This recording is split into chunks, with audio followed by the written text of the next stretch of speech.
How to use Google Authenticator app. Welcome to Glitz and let's get right into this video.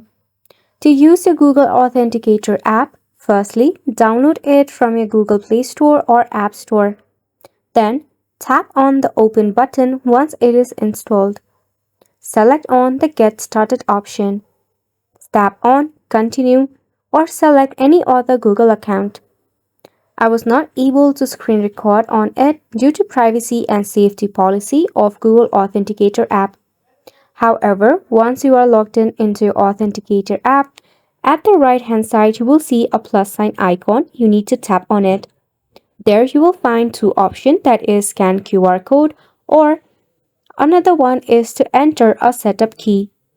If you tap on scan a QR code during the 2FA setup on your account, you might be presented with a QR code. Then, just point your phone's camera at the QR code and just like that, you have set up your authenticator.